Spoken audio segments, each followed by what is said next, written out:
갈라디아서 6장입니다.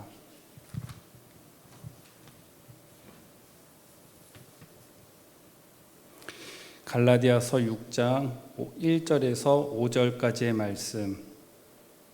신약성경 갈라디아서 6장 1절에서 5절까지의 말씀입니다. 우리 온라인으로 함께 예배드리시는 성도님들은 한 목소리로 같이 읽도록 하겠습니다. 6장 1절에서 5절까지입니다. 형제들아, 사람이 만일 무슨 범죄한 일이 드러나거든 신령한 너희는 온유한 심령으로 그러한 자를 바로잡고 너 자신을 살펴보아 너도 시험을 받을까 두려워하라. 너희가 짐을 서로 지라. 그리하면 그리스도의 법을 성취하라. 만일 누가 아무것도 되지 못하고 된 줄로 생각하면 스스로 속임이라. 각각 자기의 일을 살피라. 그리하면 자랑할 것이 자기에게는 있어도 남에게는 있지 아니하리니 각각 자기의 짐을 질 것이라. 아멘. 오늘과 내일 이제 갈라디아서 마지막 장인 6장을 살펴보게 되어지는데, 오늘 매일 성경 본문은 갈라디아서 6장 1절에서 10절까지입니다. 그런데 오늘은 오늘 새벽에는 5절까지만 읽었습니다. 왜냐하면 10절까지 다 다루기에는 저희가 시간이 좀 부족할 것 같아서 5절까지만 오늘은 살펴보도록 하겠습니다. 이 갈라디아서 6장의 말씀을 어떻게 보면 조금 쉽게 우리가 생활하면서 적용할 수 있는 말씀인 것 같으면서도 본문을 살펴보면 좀 쉽지 않은 어려운 내용이 기록되어 있는 것 같습니다. 1절의 말씀에 보면 형제들아, 사람이 만일 무슨 범죄한 일이 드러나거든 신령한 너희는 온유한 심령으로 그를 바로잡고 범죄한 일을 바로잡고 너를 살피라 라고 말씀하고 있는데, 여기서 1절에서 말하는 온유한 마음은 무엇이냐면, 온유하다라는 것은 다른 사람들을 대할 때 부드럽고 온유한 태도를 말합니다. 저희 1절에서 늘 걸려요. 온유하다라는 이 표현이. 저는 어저께도 점심 때 실버 어르신 잠깐 신방 가는데 집사님이 이렇게 올라가시더라고요. 그래서 창문을 열고 어떻게 했냐면 집사님! 그랬어요. 집사님! 이러면서 이게 온유한 모습인가라는 이 본문을 읽으면서 이게 하여튼 저하고 부드러운 거, 온유하다는 건 부드러운 태도, 사람을 대할 때 부드러운 태도. 집사님! 그랬는데 부드러운 태도가 온유해요. 그리고 하나님 앞에서 자신의 연약성을 인정하는 것이 여기서 말하는 이 온유예요. 그리고 이 온유는 무엇이냐면 갈라디아서 5장에 나와 있는 성령의 9가지 열매에서 나오는 온유예요. 그래서 온유한 심령을 가진 사람은 어떻게 하느냐? 사람이 범죄한 일이 드러나거든 바로잡는 거예요. 어떤 마음으로? 온유한 마음으로. 부드럽고 사람을 대할 때 부드럽고 포근하고 그런 태도로. 집사님! 이런 거. 그래서 늘 부담되는 말씀이긴 한데 그렇게 바로잡는 거예요. 그런데 더불어서 뭐라고 말씀하고 있냐면 너 자신을 살펴보라 말씀하고 있습니다. 그러니까 범죄한 일을 바로 잡고 나를 살펴보고 시험에 빠지지 않을까 두려워하라는 것은 나도 그러한 일에 빠질 수 있다라는 거예요. 그러니까 다른 사람을 지적하라는 게 아니에요. 지적해서 바로 잡으라는 게 아니에요. 그 사람을 사랑으로 품고 범죄한 일이 드러나거든 바로 잡고 나도 그러한 일이 일어날 수 있고 나도 그러한 범죄에 빠질 수 있다라는 것을 하나님 앞에 겸손함을 가지고 자각하고 인정하고 나가라는 것이죠. 그래서 1절 말씀은 신령한 너희는 온유한 심령을 가져야 된다. 이것이 전제예요. 온유한 심정을 가진 신령한 너희는 범죄한 일이 드러날 때 온유한 마음으로 사람을 대할 때 부드럽고 온유한 태도로 그 일을 바로 잡되 그것을 지적하라는 게 아니라 나도 그런 일에 빠질 수 있다라는 것을 알고 겸손함으로 하나님 앞에 나아가면서 그것을 올바로 잡으라는 거죠. 바로 잡으라는 거예요. 2절의 말씀에 보면 누가복음 6장 41절의 말씀에 보면 어찌하여 형제의 눈 속에 있는 티는 보고 내 눈 속에 있는 들보는 깨닫지 못하느냐? 이 말씀은 형제의 눈에 있는 티도 빼고 내 눈에 있는 들보도 빼라라는 거예요. 그러니까 누가복음 6장 41절에 내 눈 속에 있는 들보를 보지 못하면서 깨닫지 못하면서 다른 사람의 눈 속에 있는 티를 보고 지적하지 하는 것이 옳지 않다라는 게 아니라 내 눈 속에 있는 들보도 빼고 다른 사람 눈 속에 있는 티도 빼라. 둘 다 빼라라는 것이죠. 그러니까 여기서 신령한 너희는 온유한 마음으로 드러난 범죄도 바로잡고 나도 거기에 빠질 수 있다라는 것을 알고 겸손함으로 나를 돌아보고 시험에 빠질까 두려워하라라는 것이 1절의 말씀이에요. 2절의 말씀을 보면 너희가 짐을 서로 지라. 이 여기서 말하는 짐은 신체적, 도덕적, 영적 짐까지 다 포함하고 있는 거예요. 그리고 여기서 말하는 짐을 진다라는 것은 당시 짐을 누가 졌느냐? 노예가 진 거예요. 그러니까 너희가 서로 짐을 지라. 이것은 무엇이냐면 내가 다른 사람의 노예가 되라라는 거죠. 다른 사람이 짐을 지는 것은 무거운 것을 대신 져주는 게 아니라 노예처럼 섬기라라는 거예요. 다 서로 짐을 져라. 노예처럼, 노예가 짐을 지는 것처럼 그러면 그리스도의 법을 성취하라. 이것이 오늘 본문의 2절의 말씀이에요. 이웃을 사랑할 때 그리스도의 법이 성취된다라는 것이죠. 어떻게 이웃을 사랑하라는 거예요? 노예가 주인의 짐을 져주는 것처럼 서로 그리스도의 사랑으로 서로 종되라는 거예요. 굉장히 무거운 말씀이죠. 그래서 다른 사람의 짐을 서로 지는 것은 이웃사랑의 계명을 통해서 그리스도의 법을 성취하라라는 말씀이 2절 말씀이에요. 그런데 이 짐이 또 어디 나오냐면 5절에 나와요. 각각 자기의 짐을 지라. 3절은 서로의 짐인데 5절에서 말하는 것은 각자 나의 짐이에요. 여기서 말하는 5절에서의 짐은 예수님께서 제자들에게 부고한 짐이에요. 하나님 앞에서 짊어져야 할 책임이에요. 이것은 나의 책임이고 나의 짐이에요. 이것을 달리 표현하면 사명이에요.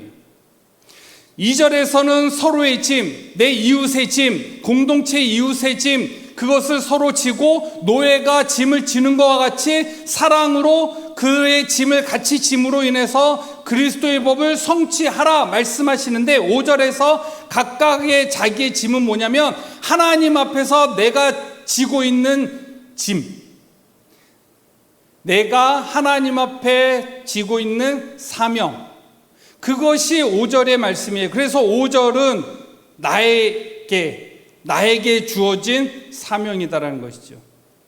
그래서 2절과 5절에서는 공동체 이웃에 대한 짐과 나의 짐을 같이 질 것을 얘기하고 있습니다. 근데 3절과 4절이 참 재밌어요. 3절과 4절을 제가 3번 중고등부 청소년 매일 성경은 이게 쉬운 성경으로 되어 있거든요. 그래서 쉬운 성경으로 좀 읽어드리면 3절, 아무것도 아닌 사람이 무엇이나 된 것처럼 행동한다면 그것은 자기를 속이는 일입니다. 이 3절은 뭐냐면 자기의 중요성을 과대평가하는 거예요. 그리고 자신을 속인다는 것이죠. 이 3절은 제가 3절을 읽으면서 이런 생각이 들었어요. 뭐냐면 아무것도 아닌 사람이 무엇이나 된 것처럼 행동하는 것, 이게 뭐냐면 이런 거죠. 회사를 딱 퇴사하게 되는 상황이 됐다 칩시다. 그러면서 회사를 나오면서 무슨 얘기를 해요? 내가 이 회사 나가면 이 회사 망한다. 그 심정 아세요? 내가 있으니까 이 정도라도 돌아가지. 내가 이 회사 나가면 잘 되나 봐라. 잘 돼요. 이것이 3절에 말하는 과대평가예요. 만일 누가 아무것도 되지 못하고 아무것도 아닌데 스스로 과대평가하는 거예요. 아무것도 아닌데 내가 있으니까 그나마 공동체가 이 정도 유지되는 거야. 그나마 내가 있으니까 교회가 이 정도 되는 거지. 그나마 이게 과대평가예요. 그러면서 자리를 나갈 때 내가 없으면 잘 되나 봐라. 잘 돼야 한대요. 잘 돼요. 나 없어도요, 하나님의 일은 하나님이 운행하시기 때문에 잘 돼요. 그나마 하나님이 나를 써주시니까 감사한 거예요. 그런데 3절에 그거예요. 자기를 과대평가하는 거예요. 그것을 자기를 속인다라는 거죠. 자기를 속이는 일이라는 것이죠. 4절에 각각 자기의 일을 살피라. 쉬운 성경을 보면 자기를 다른 사람과 비교하지 마십시오. 사람은 저마다 자기의 일을 살펴야 합니다. 그러면 자랑할 일이 자기에게만 있을 것입니다. 자기 자신을 다른 사람과 비교하지 말라는 거예요. 서로의 상대를 비교하지 말고 도움 주는 사람이 우월감을 갖지 않도록 주의하라는 거예요. 내가 도움을 주는 입장이고 많은 영향력을 끼치는 입장이 있다고 해서 내가 우월감을 갖지 말고, 또한 다른 사람과 비교해서 내가 너무 낮은 자존감과 낮은 자세로 비교하면서 스스로 작아지지 말라라는 거예요. 그래서 3절과 4절은 두 가지를 다 얘기하고 있는 거죠. 과대평가하지 마라. 스스로 너무 저평가하지 말아라. 그리고 내가 하고 있는 것에 대해서 지나치게 우월감을 갖지 말아라 라고 오늘 본문에서 사도 바울이 갈라디아인들에게 그렇게 권면하고 있는 것입니다. 그렇다고 한다면 이 본문에서 1절에서 5절 말씀 더 크게 봐서 6절부터 10절, 1절부터 10절까지의 말씀, 이것을 가능하게 하기 위한 힘이 어디서 나오느냐라는 거예요. 이것을 어떻게 하면 이룰 수 있고 어떻게 하면 이 말씀이 우리 삶에 녹여지고 배워질 수 있느냐라는 거예요. 갈라디아서 5장 16절의 말씀에 보면 너희는 성령을 따라 행하라. 그리하면 육체의 욕심을 이루지 아니하리라. 갈라디아서 5장 17절 육체의 소욕은 성령을 거스리고 성령은 육체의 소욕을 거스른다. 즉 육체의 소욕과 성령이 동시에 함께 공존할 수 없다라는 거예요. 그럼 어떻게 해야 되느냐? 아메리카 인디언 우화에 이런 얘기가 있죠. 할아버지와 손자와의 대화입니다. 할아버지가 이렇게 얘기해요. 우리 모두의 마음속에는 두 마리의 늑대가 싸우고 있다. 한 마리의 늑대는 악한 늑대인데 이 악한 늑대는 분노, 질투, 탐욕, 거만함이고 거짓이고 우월감이다. 다른 한 마리는 선한 늑대인데 그것은 친절하고 겸허하고 공감이다. 기쁨이고 평화이고 사랑이다. 이 얘기를 들었던 손자가 할아버지한테 물어요. 할아버지, 그러면 어느 쪽 늑대가 이겨요? 악한 늑대, 선한 늑대. 다른 동화에서는 까만 늑대, 흰 늑대가 우리 마음속에서 서로 싸우고 있는데 어느 쪽 늑대가 이겨요? 그랬더니 할아버지가 얘기하는 것은 내가 먹이를 주는 쪽이 이긴다라고 얘기하는 거예요. 이것은 단지 선과 악에 국한되어지는 인디안의 우화이지만, 그런데 이 말씀을 우리에게도 적용이 굉장히 중요한 메시지를 던지고 있다는 거예요. 육체의 소욕과 성령이 우리 가운데 공존할 수 없는 이 마음에서 그럼 우리는 어떻게 살아야 돼요? 이 말씀이 우리 가운데 스며들고 이 말씀대로 살아가기 위해서는 우리가 어떻게 해야 돼요? 이 두 가지 마음에서 성령을 선택하는 거예요. 성령이 하시는 일, 성령 따라 행하는 것, 성령의 인도하심을 따라 살아가는 것, 성령이 하나님이 기뻐하시는 것을 선택하는 것. 그럴 때 이것이 성령의 9가지 열매에서 온유가 열매가 맺혀지게 되는 거예요. 성령의 9가지 열매는 내가 하나하나 열매를 맺고 하나하나 따는 게 아니라 성령을 따라서 성령이 충만한 삶을 살아갈 때 성령의 9가지 열매는 자연스럽게 그것이 삶에서 열매가 맺어진다라는 거죠. 그러면 이와 같이 서로의 짐을 지고 각자의 짐을 지고 그리고 스스로 과대평가하고 그리고 저평가하고 그렇게 위축되지 않는 삶을 살아가기 위해서는 어떻게 해야 되느냐? 성령을 따라 살아가는 것. 그럼 성령을 따라 살기 위해서는 어떻게 해야 돼요? 새벽 예배하셔야지. 성경 말씀 읽고 묵상하고 기도해야지요. 나를 치면서 하나님, 내 속에 죄가 있고 또 미워함이 아직도 남아있고 그것을 기도해야지요. 그리고 또 한 가지 뭡니까? 누가 아무것도 되지 못한 줄 생각만 하는 게 아니고, 저는 개인적으로 젊은이들도 그렇고 저는 개인적인 그런 바람이 있어요. 저도 아르바이트를 오래 해보고 짧게 이게 하여튼 직장 비슷한 데서 이렇게 공부하면서 하다 보니까 깨닫는 게 뭐냐면요, 그리스도인들은요 다른 사람이 하기 싫은 일 해야 돼요. 쓰레기 떨어진 거 줍기 싫지요. 그리스도인들은 주어야 돼요. 특히 막 입사한 청년들 해야지요. 그리스도의 사랑을 실천하는 거, 그런 거부터 시작하는 거예요. 남들이 하기 싫은 거 내가 조금 더 일찍 가서 하고, 남들이 하기 싫은 거 다른 사람 안 보는 데서 내가 조금 더 하고, 세상에서 그렇게 하는 것이 이웃을 섬기는 사랑이지요. 그리스도를 사랑하는 우리가 성령을 따라서 행하는 것, 성령의 인도하심을 따라 살아가는 것, 그것에 대해서 우리가 고민하고 기도하고 말씀 묵상하고, 그리고 하나님 앞에 성령이 기뻐하시는 일을 따라 행하는 것, 섬기는 마음으로 짐을 지기 위해서 다른 사람이 하기 싫은 것, 회사에서 다른 사람이 하기 싫은 것, 그리스도를 사랑하는 마음으로 조금 더 하는 것, 다른 사람이 신경 못 쓰는 거 그리스도의 마음으로 조금 더 하는 거. 그래서 우리 성도님들은 그리스도의 사랑으로 남편을 섬기고 계시잖아요. 그리스도의 사랑이 아니면 벌써 더 행복하게 사실 수 있지만 그리스도의 사랑이 있기 때문에 지금 더 풍성하게 살아가는 거 아니겠습니까?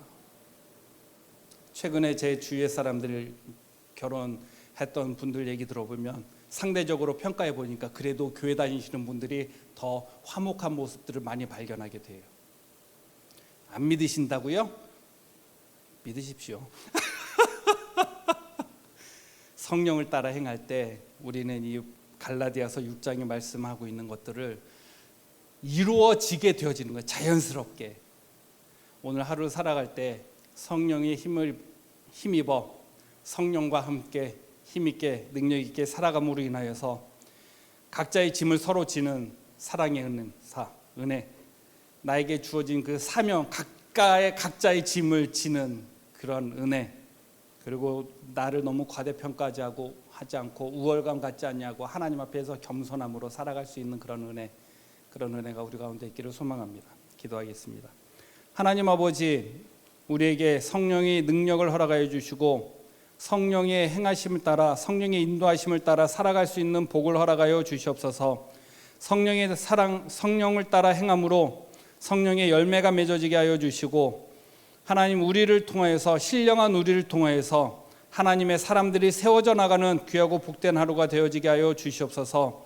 하나님, 다가오는 명절을 준비하며 우리 마음속에 분주함과 바쁨이 있습니다. 우리에게 성령의 은혜를 충만케 하여 주심으로 말미암아 하나님, 우리가 서로의 짐을 기쁨으로 지게 하시고 그리스도의 법을 성취할 수 있는 은혜를 우리에게 허락하여 주시옵소서. 이 새벽에 기도하는 기도의 제목들마다 하나님께서 응답하여 주시고 위로하여 주시고 치료하여 주시고 회복시켜 주시옵소서. 믿사옵고 예수님의 이름으로 기도하옵나이다. 아멘.